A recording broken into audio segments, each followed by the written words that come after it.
Well, hello, everybody. Yeah, I've Still already did rocking. that. It's still rocking.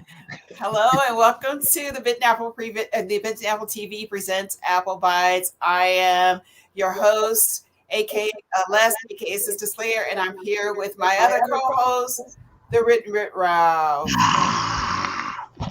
I am like so in turkey mood right now. That's what it is. You're I ready can't for even the talk. turkey? I haven't even. I. It's been quite a day today for me. So, Well, I'm ready for the preparing. pernil. Oh my gosh, yes. The 'Cause infamous for us, pernil. it's pernil. Forget gobble gobble, man. Yeah, I've come to the conclusion that most Caribbean people, turkey is not their thing.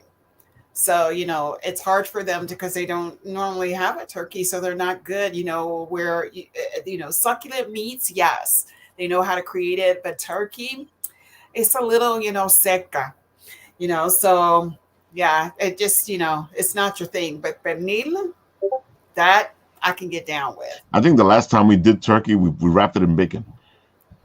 Oh, okay.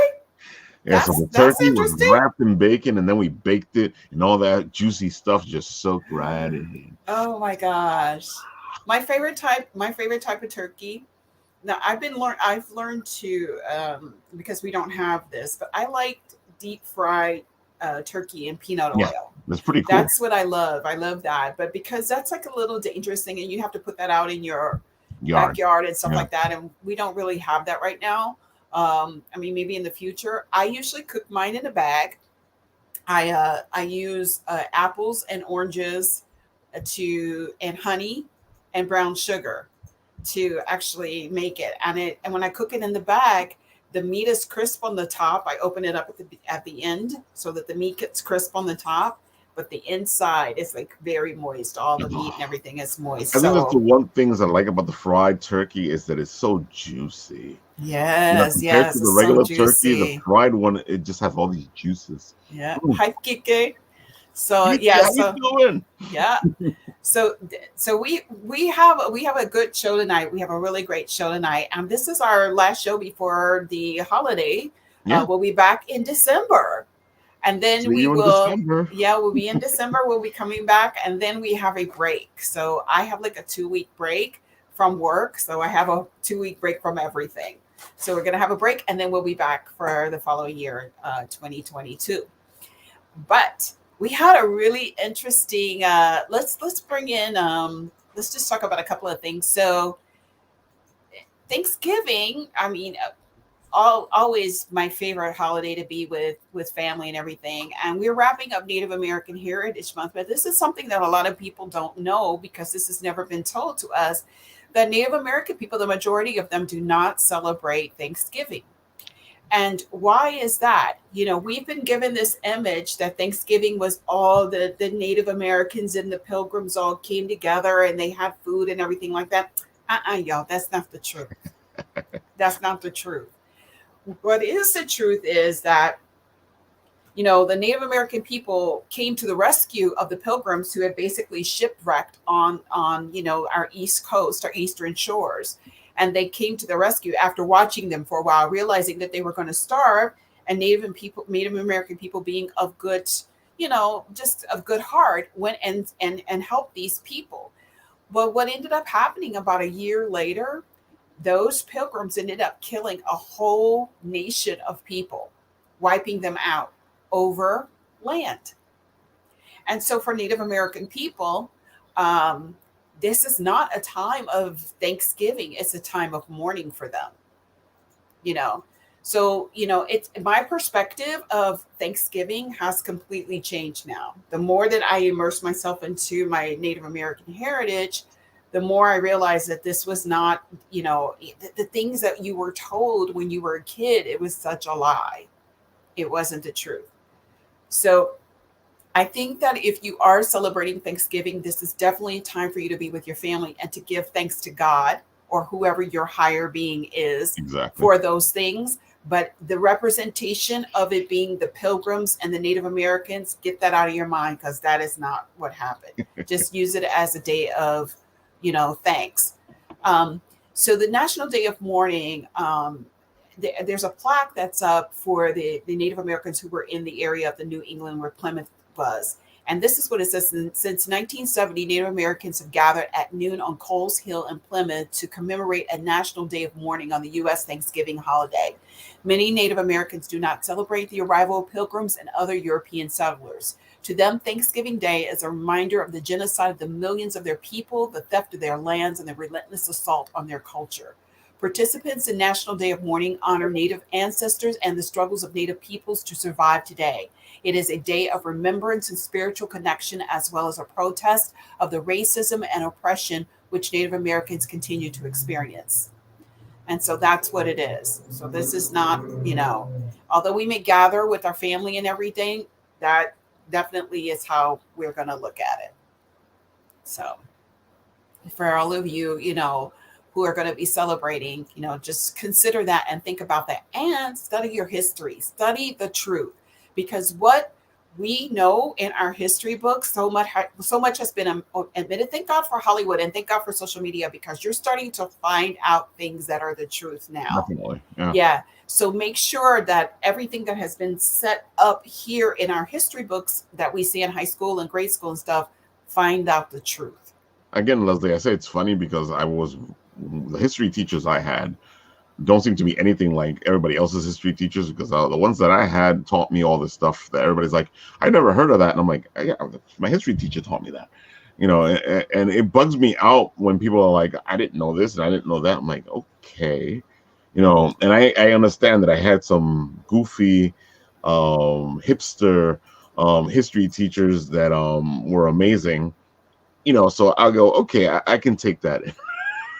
Right. You were the exception, but you also, I think East Coast schools are a lot more progressive than, like, let's say the Midwest and the South, because we're still learning I would say, the colonistic untruths.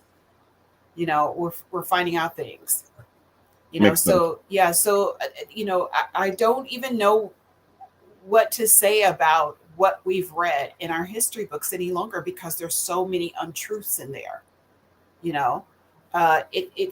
was probably applicable for people back in the day to believe all that, but it just isn't.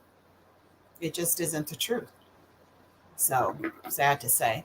But anyway, let's continue. So the Urban Action Showcase actually wrapped up on the 20th. I believe that was the last day of everything. It was successful. My hat is off to Demetrius Angelo, who has created this event. I don't know how he gets a break anywhere. The guy was sitting in front of that computer like 24/7.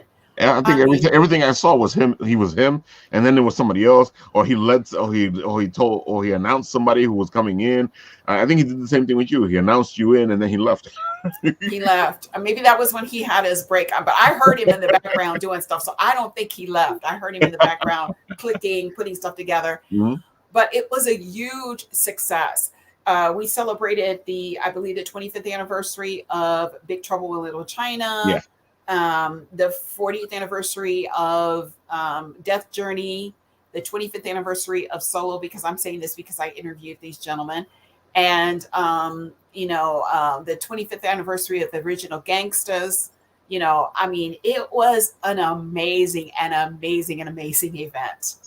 And now, he set a precedence, because not only do we attend these events in the live, but we're now going to start attending it also in the virtual in the future. So you're going to have the option, if you are somewhere overseas in China or somewhere else, to actually virtually tune in to some of these events. I'm very curious, and I'm sure I'll follow up with Demetrius to find how many people tuned in for this year, because I remember he told us last year's virtual event, they had over 5,000 people tuning in.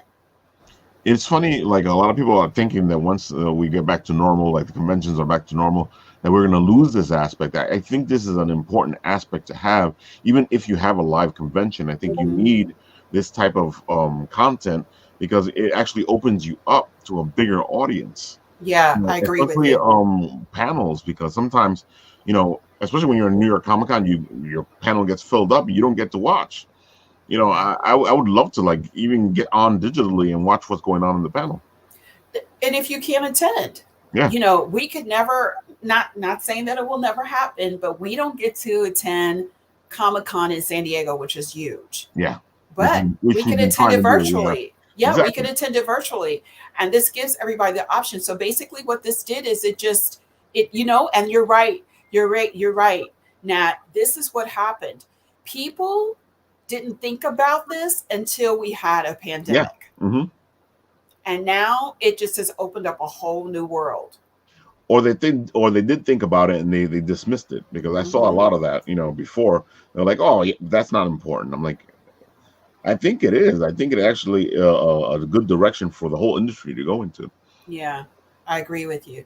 But anyway, so I want to tell you that these two gentlemen, I have the most amazing time interviewing both of them. Oh yes, I saw. So I was nervous. I was really nervous interviewing them both. They are huge icons within filmmaking, and you know, uh, you know, Fred the Hammer Williamson. I have been watching him since I was a little girl Yeah. when he was on Julia. So just it was really interesting. I have to tell you though, from a spiritual standpoint, I felt my parents standing over my shoulder while I was interviewing That makes sense. them, because this was such a unique and great moment and opportunity. But just amazing, charismatic, charming men who gave us so many pearls of wisdom through that conversation. I only to speak to Mario Van Peebles for 45 minutes and to Fred the Hammer Williamson for 35 minutes. I had to throw it in there very quickly. Yeah. But they taught me so much, so much. And about independent filmmaking, how we are also, stuck on going to these big movie houses, the Paramounts, the Warner Media and stuff like that, but doing stuff independently and then getting the backing or the support of somebody like them who Right. encourages it, it would be just a marvelous thing. But I thoroughly enjoyed both, interviewing both of them. I Right. really did. you know so I'm curious to see who he has me who throws at me next year. It'd be uh, interesting to see. Yeah. yeah, I definitely will be like, but anyway, so let's move on. So on the Tingling Tea on Thursday nights, which is our other show that we do, that Rafa's been actually co-hosting with us, on Thursday nights. The Tingling Tea is where we talk about all things creepy, cryptid, supernatural, strange, weird, and wonderful, and all that is phenomenally freaky. Um, we did. Yes, they did actually. Let's we're going to answer that real quick. They did talk about modern filmmaking, independent filmmaking. They basically encouraged it. Yeah. Not to the point that they highlighted anybody specifically, but they encouraged that you do that. That you get out of the mindset of being a creator, trying to attach yourself to a big movie house, but that you start doing that. Now, one thing that Fred the Hammer Williamson did say was to venture out and go to Europe. Europe really consumes a lot of our content. Yep. So what he did was he went to Cannes Film Festival and he set himself up on the first. He went there to observe how they did things. Then he set the next year he came back. He set himself up at a table and people just came and approached him and said, "Hey, is this your movie? What's it about? Okay, we want to invest money in it." He said this too. He said, "He who counts the money first gets all the money. If you do your film independently, you count your money first." Yep. And that means you get your own money. So that's interesting. But anyway, so we were talking about on the Tingling Tea, we had Dirk Manning on, and we were really, really pushing his Kickstarter for the Tales of Mystery. And, it was like a watch party. It was almost like a telethon, actually, because we had 19 hours before they were going to close the whole thing, and he was trying to reach a goal. And the most amazing thing happened. The most amazing thing happened. So I actually have footage of that. Let's show it real quick.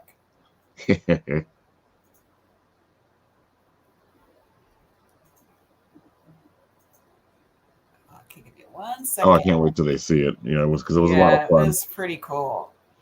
It was one of those like moments of television. Yeah, it definitely was. Okay, here we go. Let's look at our last footage, you all. All right. Before we do that, why don't you refresh your Kickstarter? There you go. Refresh it. Let's see. Oh, Oh! What happened? congratulations! Woo! Double Oh my congratulations! gosh! Look at that. Oh my gosh! What happened? What happened? We're got 300 backers. Yeah. 27,896 leather. Yep. We got the leather. Oh my got gosh! the leather. Congratulations! Wait, Augie, did you do that? I sure did. Oh You my became a God! full hero. Thank you. I sure did. Impact I got the clear. one that they're gonna have to draw me. Oh, you're gonna be a bad. Oh, that's amazing. We're gonna be vampire friends. I'm totally gonna be your victim. Oh, that's even better. That's even better. Dude, she's gonna jam you up, man. We're gonna do you dirty. And I mean that in the best way. That is so you. That's so Yeah, you. we'll talk about what that's gonna look like. And oh my God. It's gonna be brutal. Yeah, we'll talk. I mean, I take care of my people, so if you want to get eviscerate, man, we're gonna. I like that. If you want to get eviscerated, my we'll gosh. eviscerate you. Oh my gosh. I'm glad I could help you guys. I'm glad I could help.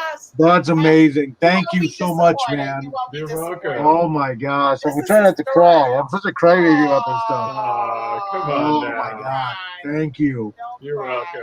And you unlocked it for everybody, too. Everybody. Yeah. Yeah, exactly. Everybody. You that's are getting the double omnibus. hero, Augie. Woo! Hey, there You we are. go. There we go. Yeah. I'm just really happy I could help. I was really convinced by the passion that you bring to everything.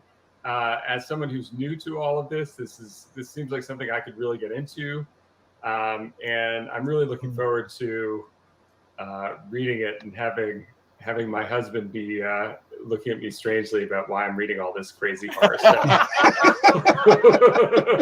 Well, they're like, look, that's me. That's me getting ripped apart. Right. He'll just be like shaking his head like, oh, I don't understand.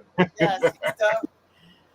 So this is what happened. My friend Augie and I have been friends for over 25 years, I believe. And Augie,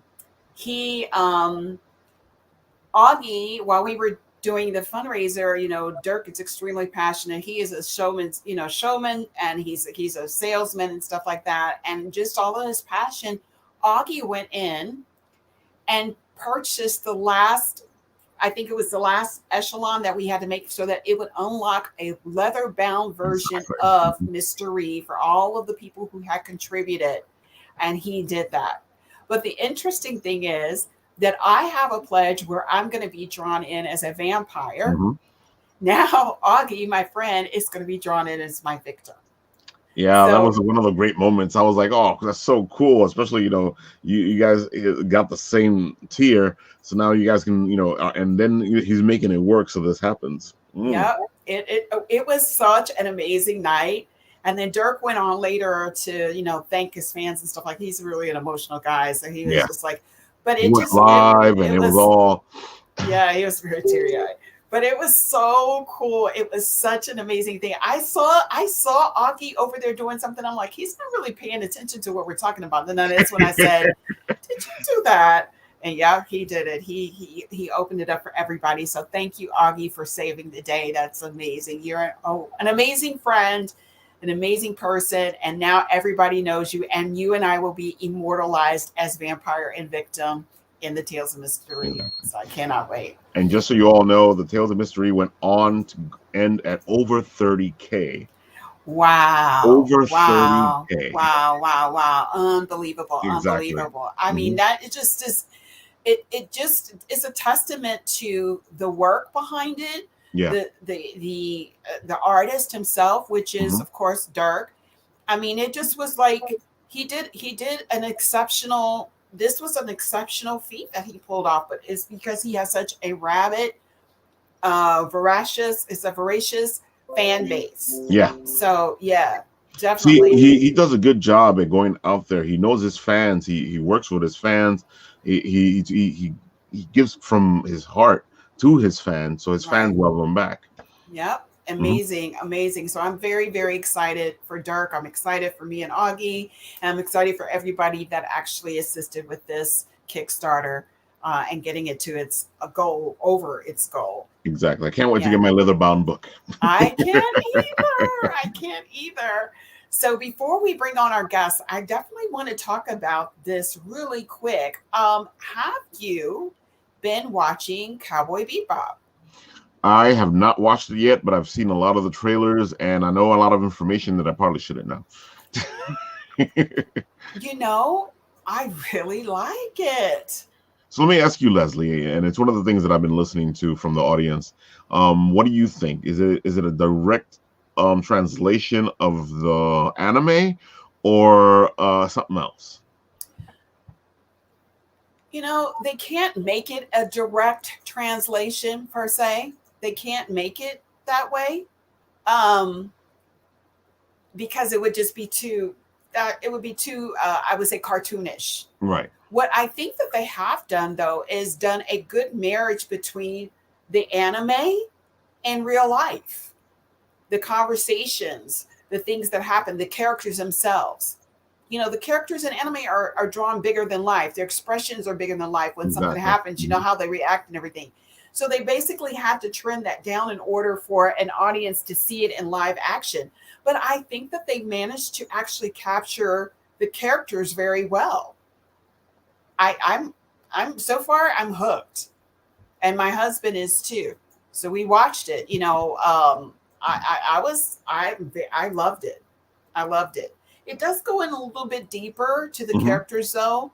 About their origin stories, their romances, their situations with their children, all of that other kind of stuff. It does go into that, but I think that they basically have, what I could say that I liken it to?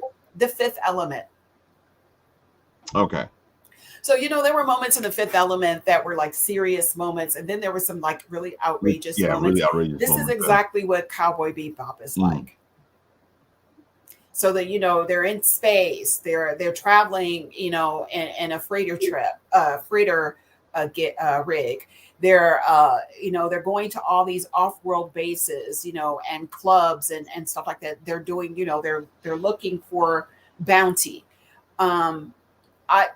It's very much like Fifth Element. And from what I've seen and from what I've heard, and I've seen a lot of bits and pieces. It's funny. I haven't seen the show, but I feel like I have because of all the stuff that I know. And it looks like a faithful translation of the show, where they take elements of the show and showcase it to you so that you can feel the connection. Yeah.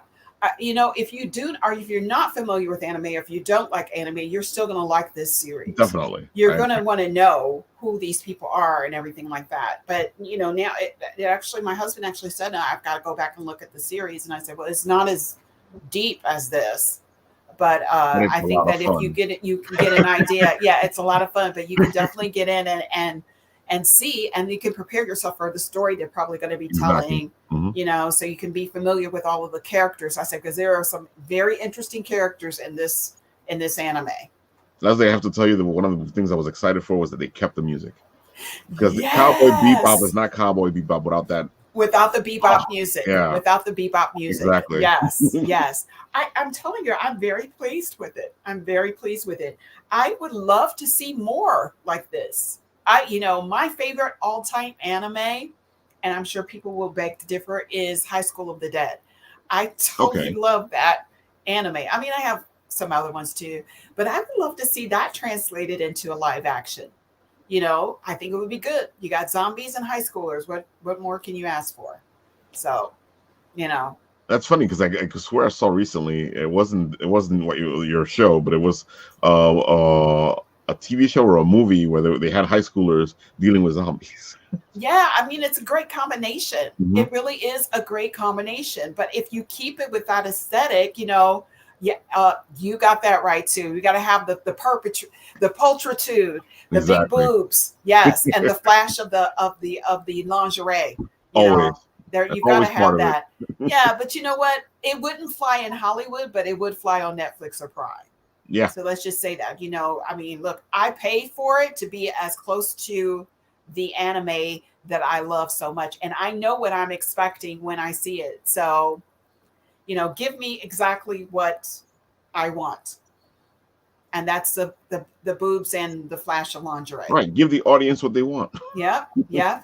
Because let me tell you something. That played second fiddle to the storyline itself and the things that happened within that, But I think that, oh yeah, that would be too. I mean, there was so many that they can do this with. I'm just very happy that they have successfully done it with Cowboy Bebop.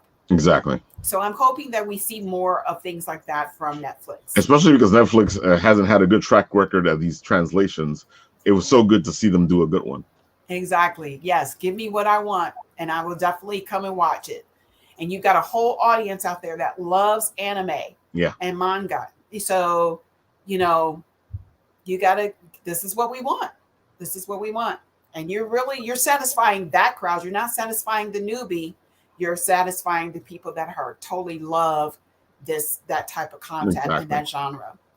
All right. So before we get any further, let's go ahead and bring in our guest of the evening. Ralph, you know him a lot more than I do. So let's talk about him. I know. Go ahead.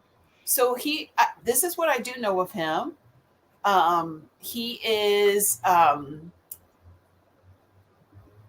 this is what I've seen. They have both him and Jake Curry, who he partners with, do have a company by the name of Fantasy Distractions. Yeah. Okay, so what does Fantasy Distractions entail?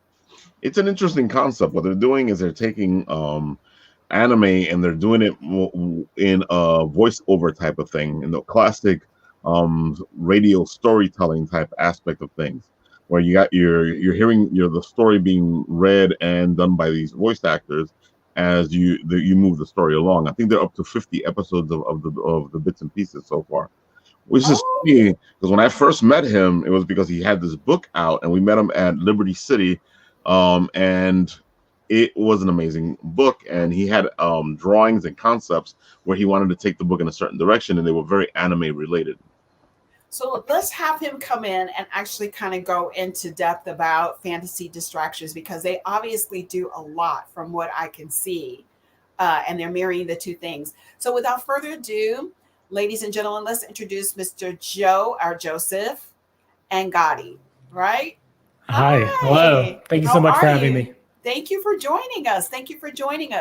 So tell us a little about Fantasy Distractions, because when I received your material, I saw that you did some YouTube voiceover, and then you actually have some art drawn. Yeah. So basically, kind of came up with the concept during all the pandemic stuff that was going on, of course, as most ideas seem to be coming up nowadays. And the idea was basically just to have something people could listen to in the background, like while I'm a big gamer, so while they're gaming or, doing their work or whatever, where it's just fantasy short stories that were originally designed to stand alone. So like you could pick up like number 45 and not be lost, even though you didn't watch the first 44. Right. And just tell like character narration, basically, of what's happening in this world that we've created. And we kind of bounce around between like fantasy and sci-fi, but we've mostly focused on the fantasy side of it for now.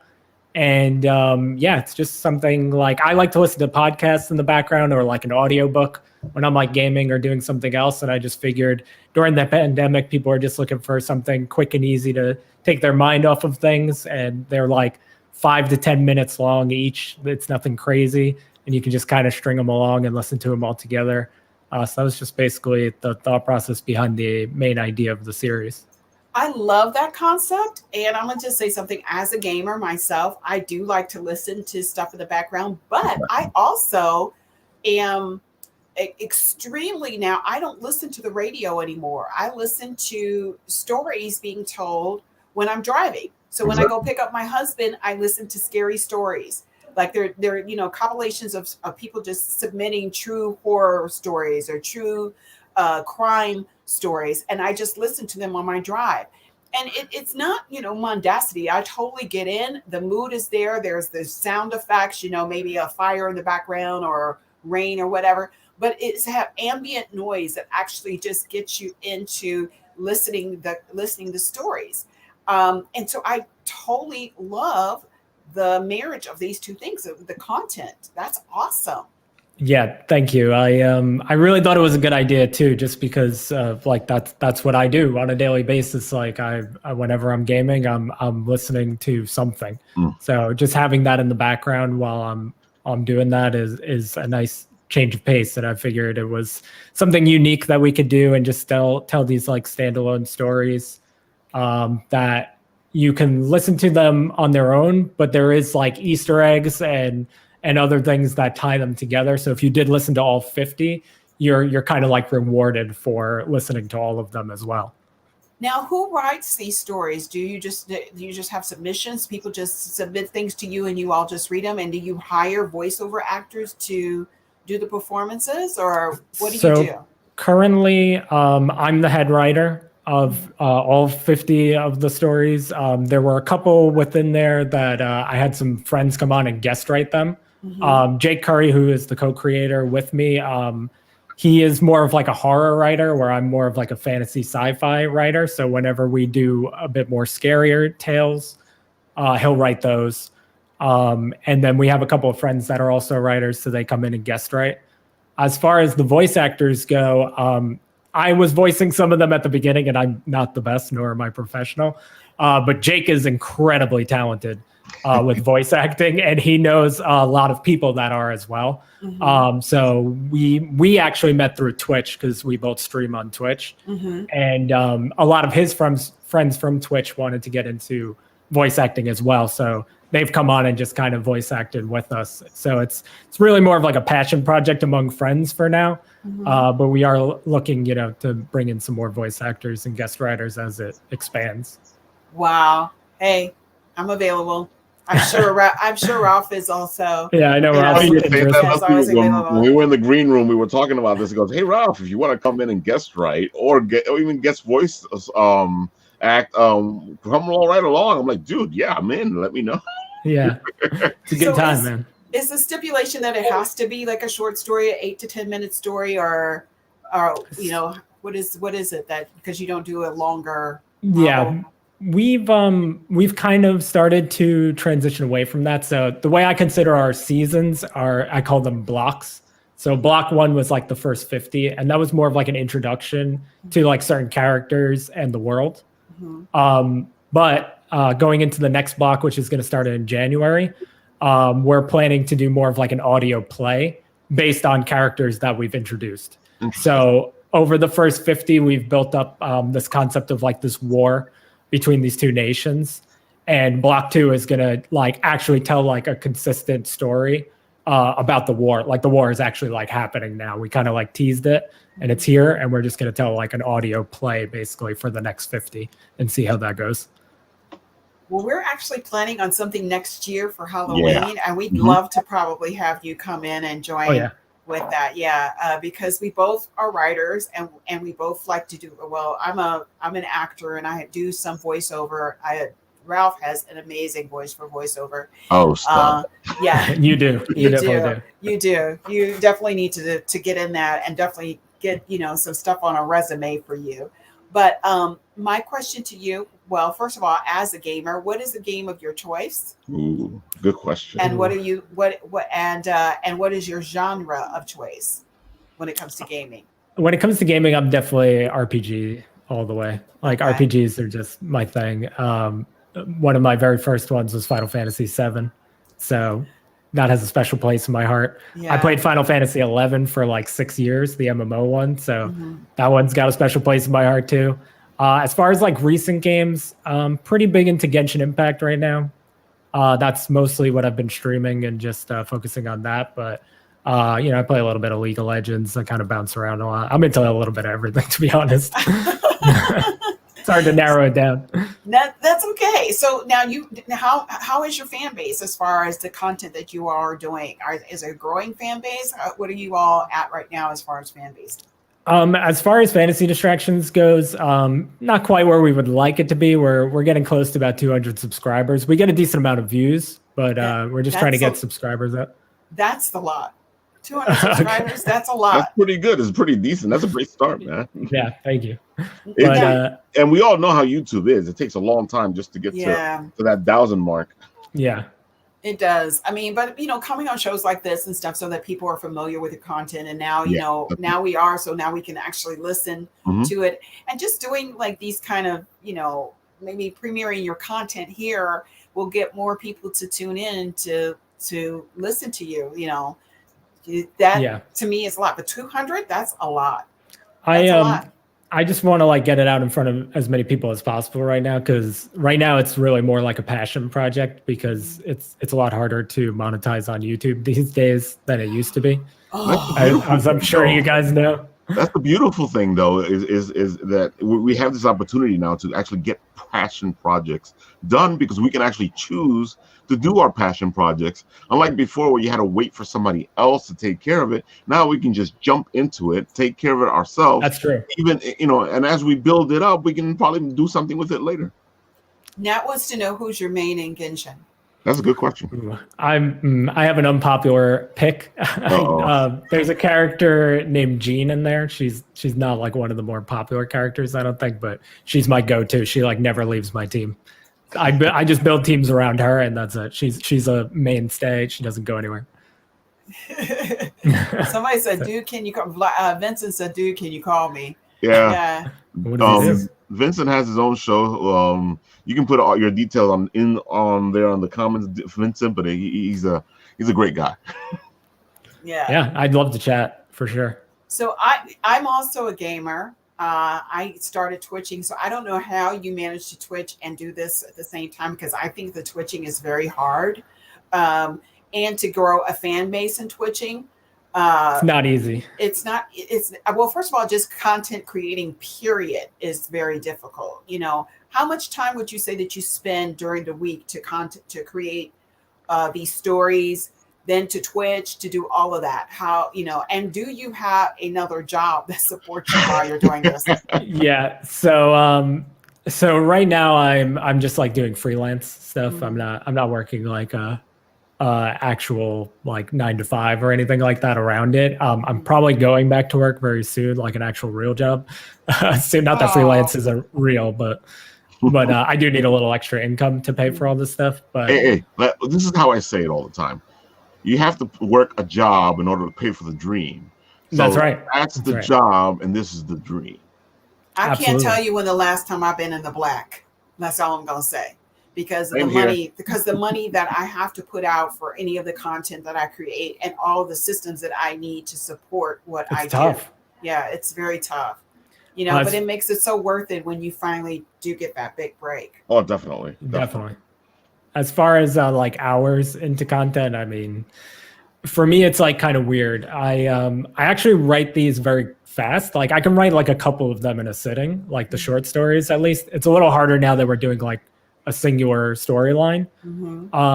But I'll usually do it in bunches. So I'll have a week where I'll write 5 episodes, or when we were doing the shorts, I'd write 3 or 4, sometimes anywhere from 6 to 10 of them in a week. And then I'll take a week off and just refuel, focus on the streaming and stuff, and get back to it. But because they're so much shorter than what I'm used to, I'm used to writing epic fantasy novels, because that's where I kind of started. And those are 400 pages long, the ones that I've written. So these come out to about anywhere from 4 to 10 pages. The new ones that we're doing are closer to 12 or 14 pages. So for me to sit down and knock out one of those in a sitting isn't really that hard for me.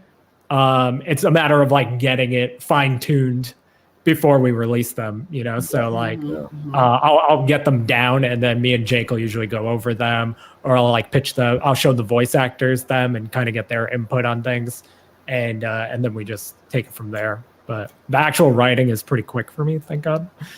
That's amazing. Yeah. That means that it's because we always talk about writer's block here, which is, and especially when you have to write for a specific piece. Like you have to stay within the confines. It's one thing if you're just writing, but it's another thing when you have to stay in the confines of something like a series, like what you're doing right now. So that's very difficult. But for it to be able to flow like that from you is amazing, honestly. Yeah, that's what I was telling Ralph before you guys went live. I was talking about how the way we've designed it is really fun from like a writing aspect and easy to bring in guest writers because like if you listen to the first 50, it's like a lot of times us too, when we're like re-listening to them, it'll just be like a minor character on the side. And we're like, oh, what if we did like a story from their perspective?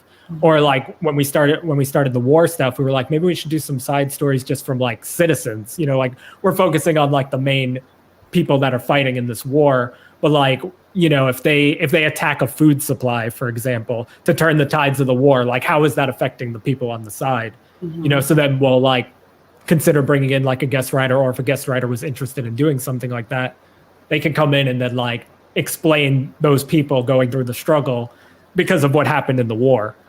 So it's like there's so many options to just like expand this universe that it's making it really easy to bring more people into the project if we want to. I was just telling him less, and it sounds like a great, just huge writer's prompt. You're constantly picking up new pieces, right? Styles, and it's even more like a challenge because now you're challenging other writers. Okay, so we did this. What can you do? Here's what we have. Here's our universe. What part of it do you want to like write? And me as the Written Writ, we love doing our challenges. And I was like, oh, this just sounds like right up my alley because it's like a little smidgen of a challenge. Speaking of that, Written Writ, Ralph, you've not ever challenged me to write. I was actually thinking about that the other day, and I was like, Leslie's been doing some writing, so maybe we should do a challenge or a double challenge. And we know the challenge is the way I'll just give you something and you write from it. The double challenge is one of us comes up with something first, and then the other one has to continue. Oh wow! Okay, yeah, we have to talk about that. Nathan has a question for you, Joe. He says, on average, how long do your phages last in terms of listening time? Pages, okay. Pages. Oh, so we did actually like a side thing while we were doing the first 50. So the main fantasy distractions, which are those first 50, are I was shooting for anywhere from like 6 to 10 minutes long. So they all kind of landed. They didn't feel like too long when I was going. Yeah, no, they're quick listens for sure. And then while we were doing that, I wanted to expand on some characters. So we ended up doing another series running side by side with that one called Fantasy Shorts. Those are like anywhere from like 2 to 4 minutes long. There's only 25 of those, but they're like 2 to 4 minutes, just like quick little extra tidbits about characters that were in the main fantasy distractions, or like stories that run adjacent to those. So let me ask you this. Some of the novels you said that you've written have been, epic novels that you've written that you've read that have been so many pages long. What is your favorite epic novel, fantasy novel that you've ever read that you would say you're always go back to read it again because it's so wonderful? Yeah, I'm a sucker for the classics, of course. I'm big on Lord of the Rings. Like that inspired me big time. Like, I mean, The Hobbit's not nearly as long, but I always kind of go back to Lord of the Rings. To me, that's the benchmark, and it'll probably always be the benchmark to me. But I'd say like fantasy distractions, not so much as like the adult content or like the unexpected character deaths of Game of Thrones, but like the way we switch character perspectives, especially like in the new stuff we're about to do, is very reminiscent to Game of Thrones as well. But if I had to pick like a go-to, it's definitely Lord of the Rings by far. Vincent said to watch Hammer movies, but I'm curious, Vincent, what Hammer movies are you talking about? Because I'm a huge fan of Hammer movies. So I'm curious, are you talking about the epic ones like Jason and the Argonauts, or are you talking about something similar, maybe a vampire one? Which ones are you talking about? Because Hammer movies do, basically Hammer movies are such all horror movies. That's what he's saying, all horror. All horror, okay. Yeah, all horror. Yeah, horror I definitely need to get more into because we do have, like I was mentioning earlier, like horror aspects to fantasy distractions. There's a section on the main continent that most of our stories take part on, called the Deadlands, which obviously is very like horror centered. So Jake is more of a horror writer, so usually I'll let him like handle that stuff. But it's definitely something that like I feel I need to get more in tune with when writing some of these, just to nail like those creepy and like chill vibes. Now, do you watch horror television? Do you watch anything horror? I'd say the closest I get to horror is probably more like suspense, like horror adjacent, maybe. I don't really watch like the slasher movies or stuff like that. Oh, yeah. Slasher movies are not my thing. I am a huge horror maven, but slasher movies are not my thing. I'm going to have to ask for some recommendations. Yeah, I love stuff that kind of gets into your mind. Yeah, and stuff that makes you think. Yeah, man. that makes you think. I'm not, a slasher movie, it doesn't take that much effort to give you a jump scare, but a movie that actually sticks with you, now that's a movie. Yeah. That's we were just talking about this, Leslie, with Halloween. And the first Halloween, even though it's a slasher, it's a thinking movie. And I think that's because they couldn't show so much that they had to actually craft a good story for you. Well, not only that, he didn't have a budget to do all of the graphics. And the thing is, your imagination did everything for you. Exactly. There was no blood. There were jump scares, but the psychology of the killer was the thing that probably affected you the most, is because you didn't know why he was doing what he was doing, where he was going to pop up, and what his purpose and his intent was. And so that's why it was such an exceptional movie. Mm-hmm. And it was such a peaceful setting, a small town setting, which really got into the psychology. This is what makes John Carpenter such an amazing horror writer and director, because he has his finger on the pulse of those kind of things. Now, you do like role-playing games, and you said Final Fantasy is your all-time favorite game. I'm curious, I have a favorite role-playing game, and I want to know what you think about this particular role-playing game. Ooh. Okay. Because it is sci-fi fantasy, I would say. But my favorite all-time sci-fi fantasy role-playing and first-person shooter game, which I love, is Mass Effect. Have you played it, and what do you think about that?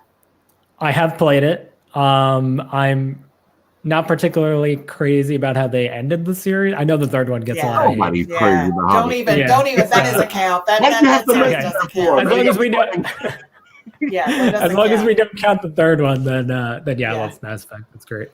Actually, the good news before you continue is that they're working on the new Mass Effect, and some people are saying they're going to forget something. Oh, that'd be good. They're going to forget that part? That's what I hear. That would be nice. I'm okay with that. I'm okay with that too, because honestly, in my opinion, I could have played that one person's life forever. Yeah. And I didn't need to have any of that occurred, because there's so many other things that this person did as an individual, that you created that individual that looks just like you.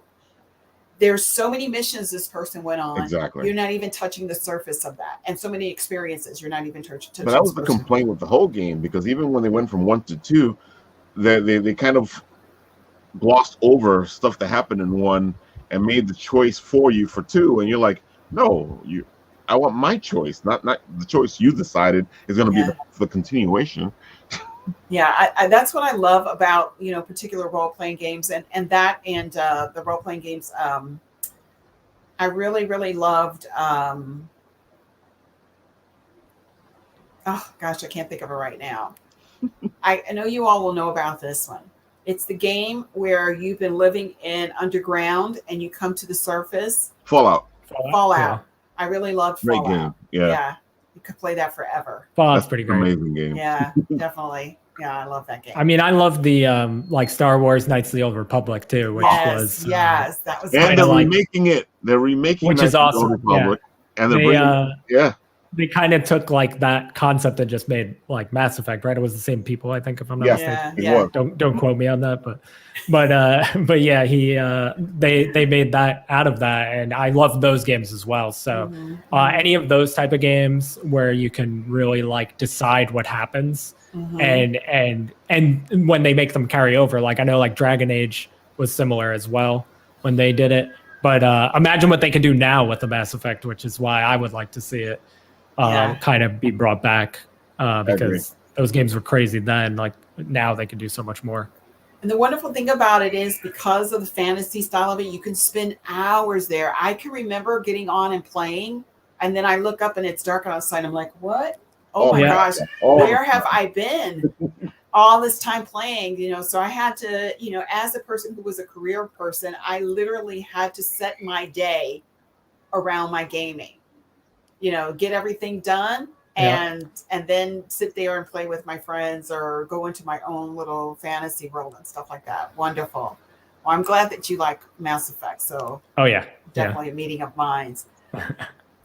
So tell us a little bit of where you're going to be going, because we're about to wrap up, but tell us a little bit about what's next for Fantasy Distractions, and for voiceover artists that are out there who would like to do this pro bono, how they can reach you, give you samples of what they do, everything like that. Can you just kind of give us a little? Yeah, sure.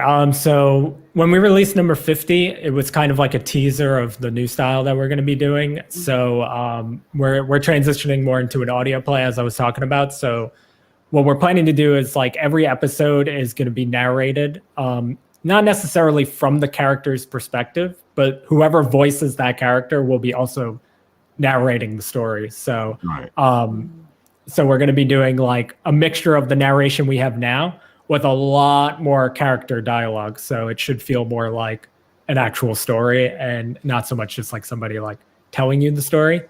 So we're going to be transitioning into that starting in January. We're currently taking like a little break because I did this for 50 weeks straight, two short stories a week. And you deserve it. You deserve it. You deserve a break. That's a lot of work. So we're taking a break just to get the new stuff like kind of sorted out and ready to go. And then hopefully early January, we'll be starting this new block of Fantasy Distractions that's more of like an ongoing story taking place within the war. And then if people want to reach out to me for anything, I'm on Discord as Val_Starlight, because that's my streamer name. Hashtag 6066. And then I'm on all social media. You can either hit me up at Soldier's Crest, which was my first book, or at Fantasy. I think it's Fantasy Distract, because Distractions doesn't fit, on Twitter. Okay, just give me that one more time, because I'm going to send this out to everybody. So Val_Starlight. Yeah, hashtag 6066. Unfortunate numbers. I don't want 666 in my Discord. Well, maybe if I'm taking some trips into Horrorland, maybe it'll work. No, you don't need that number. Okay, so Val_Starlight, LIGHT. Yes. Okay, 666, and then what else are you on? That's your gamer tag, right? That's your gamer tag on Twitch. Discord. Yeah, on Twitch I'm just Val_Starlight. Let me get you the actual. Yeah, at Fantasy Distract on Twitter. Okay. And YouTube? YouTube is just look up Fantasy Distractions. It should pop up, hopefully. Algorithms are weird, but.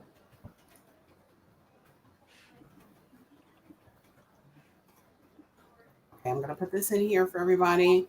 Yeah, if you need any of the links, let me know. I do have a question. So when your voiceover artist is reading, are they actually voicing the characters themselves too?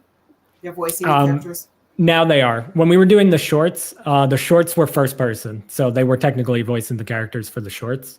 For the bigger ones, it was usually just narration. But we kind of had like whoever we intended to play that character narrate it so that people would always associate those characters with them. Whenever there was dialogue and we had certain characters in mind, we would just bring in somebody to like kind of just do like a guest line basically. for that character because we just wanted to establish them as these characters early. But the new ones coming out, it's a mixture of both. But everybody kind of has their set characters, and because it's an ongoing story, they pop up a lot, and we've just kind of have them record it and fill it in as we go. Now, are you a fan of any other like YouTube written content, like voiceover content, like Let's Read or Mortis Media or any of those people? Do you listen to any of them? I'd say I follow more like booktubers than I follow stuff like that. I am trying to find more people who do something similar, just to kind of like network and get to know more people in the space, because that's important to me as far as like knowing like their fans and their style and what people actually like, so that we not necessarily cater to them, but at least like have a general idea of what people are looking for. But there's not a lot of content like this, unfortunately. So like I have been looking around, but I mean, if you have any suggestions for that too, if anybody in chat does either, I mean, it's what you're doing is very unique. Yeah. I listen to Let's Read, where people actually just bring it. They write in content and then they read it over, with ambient music in the background or ambient sound in the background, depending on what it is, and they put it under some typical, subject matter, like if trucker stories or something like that, that kind of stuff. But I do know that they do collaborations with other people who do it, and so it's easy to do that because they usually give that business to you, so that people are tuned into what you're doing as well. Yeah, I mean, I'm totally open to stuff like that. It's just been like difficult. I've been reaching out to like booktubers and stuff. Like I thought we were thinking, me and Jake were thinking that it would be interesting to have like booktubers do like reactionary type content. To like our stuff, like if they want more content to just put on YouTube. Yeah, like those reaction videos where it's like you watch a trailer or something. And I'm not sure if you guys are doing TikTok yet, but this sounds like right up TikTok alley. Yeah, I need to get back on there. I attempted it once, but I don't think I'm kind of a boomer, so like I don't know what I'm doing. Dude, I can see it now. One more thing to do. One more thing to do, which you just don't have the time to do it. I can see it now. Either they'll use the sound or they'll do a duet and do the story that you're showing, and that'd be interesting to see. I actually was playing with that on my TikTok, where I was reading some stories, and then Cadma was actually playing them out. That's cool. Maybe we should do something like that. That sounds good. So we do have a sample of something. Can we listen to it real quickly? Sure. All right, there we go. And boom. The honorable samurai of Undian and the god king look slowly around each other. Both unsheath their katanas. Red Nefed versus Cold Knight. The blade that blocks any attack versus the blade that cuts through anything. Their weapons' stories rival the legendary tales of the men who wield them. One shines with the light of the moon. The other reflects the starlight. They clash. Here we go again, you tyrant. Why can't you just see that I'm more fit to lead Fenrir? More fit? Are you not embarrassed? You're supposed to be the smart one here, and I'm always one step ahead of you. That's the problem, Ingvar. It's always me versus you. You don't care what happens to this planet. You have no morals. I'll never understand it. I'll never understand how you and your people can underestimate me. The people of Obsidian are convinced I am a god, and your people are afraid they might be right. You think you're the only one capable of leading Fenrir into the future, but you're wrong. You're all wrong. I am the only one powerful enough to do what Fenrir needs most. You're mistaken about your beliefs, Ingvar. You always have been. Morska, Jakari, Anror, hell, even Aradia put rules in place to help Fenrir grow. The one that made them put them here for a reason. We both know that more than most. You cannot sever what remains of those deities. Some Fenins cling to that. Some Fenins believe that it is all they have. You cannot take that away from them. gods and goddesses vanished. All they left behind were constraints on a planet that yearns for freedom. If you're not willing to do what needs to be done, then I will. I won't hold Fenrir back any longer. Neither should you or anyone else. I will free it. I will do what's necessary.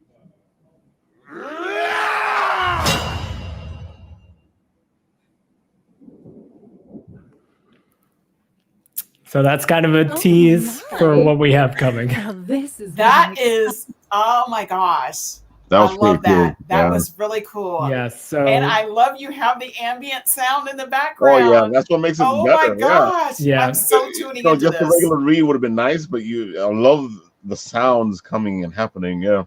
yeah, a lot of that is because of Jake. Like Jake kind of knows what he's doing as far as voice production goes. So I kind of just like write it, set it up, and he kind of gets all the voices together and slaps it all together and makes it like that. I was not expecting the sound effect. The Clash of the Swords. I was not expecting that. Yeah. Oh, I'm so tuning into this.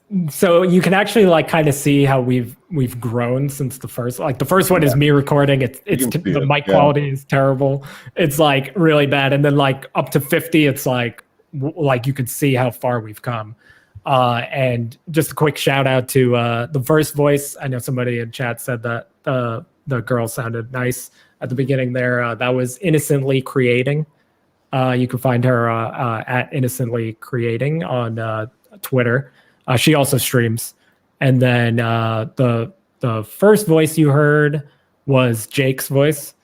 So Jake Curry, he's all of his information is in the description of the video.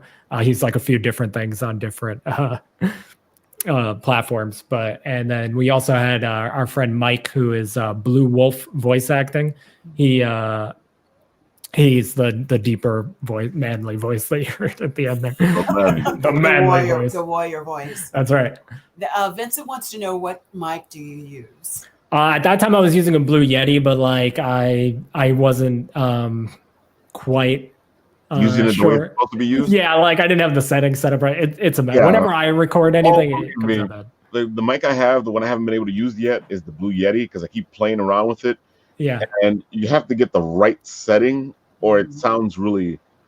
Yeah, I'm also in a very like big room, and I have like the sound deafening panels and stuff, but like there's still a crazy amount of echo in here. Yeah. So it's hard for me to like really get the quality right personally. So that's why I'm like, you know what? I'll do the writing. You guys do all the voice work. But actually, your voice is not that bad, though. You have a nice, voice, a smoothness to your voice. So actually, it's not bad at all. I like to think some of the ones that I've recorded, because I did some of like that. Some of the ones that I recorded. Some of the ones I recorded. Good, I did some of like the funnier shorts. I think those came out pretty good. But well, thank you so much, Joe. Thank you for having really me. appreciate it. You have now gained a new fan. I definitely cannot wait to listen to this while I'm trying to play Dead by Daylight. Just to listen to it in the background, because I do love to do that. And I like to go to sleep to some of this stuff.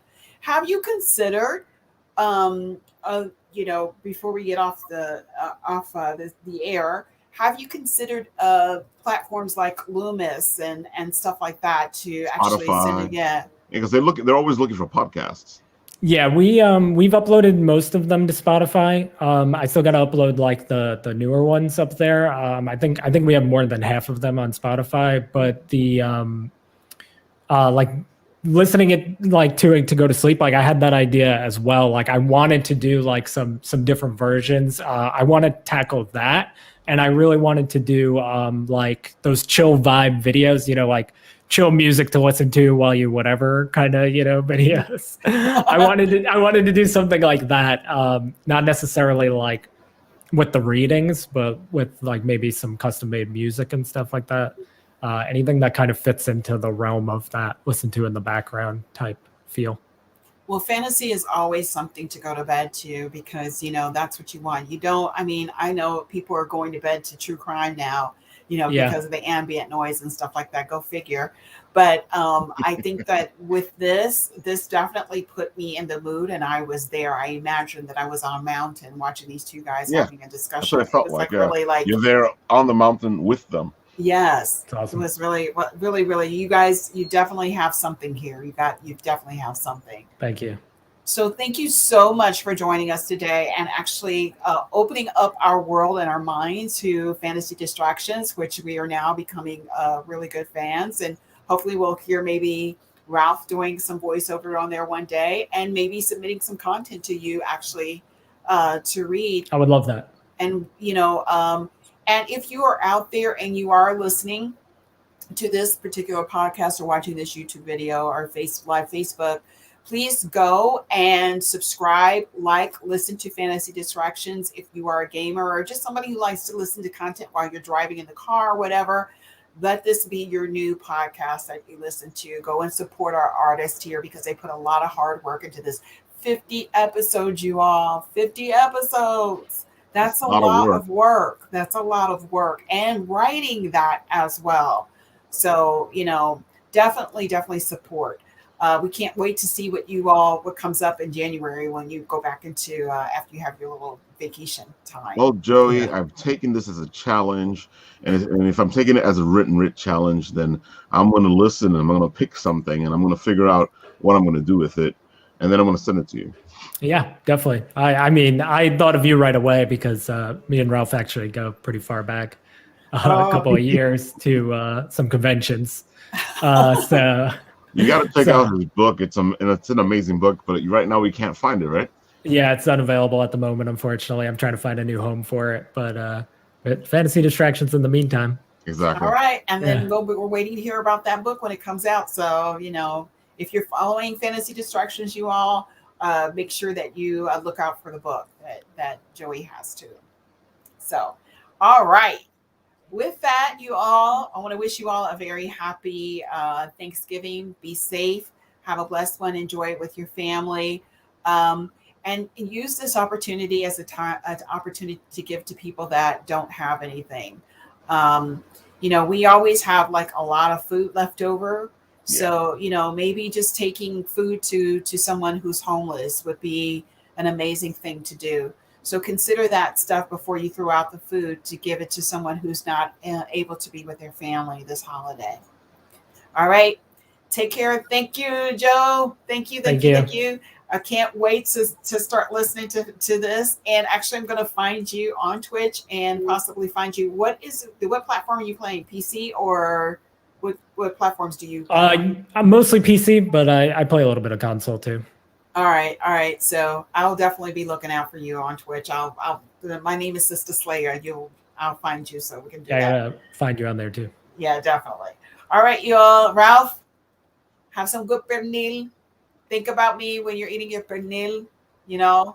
Pernil, not turkey, because we all know that if you don't get the turkey gets you. So silly.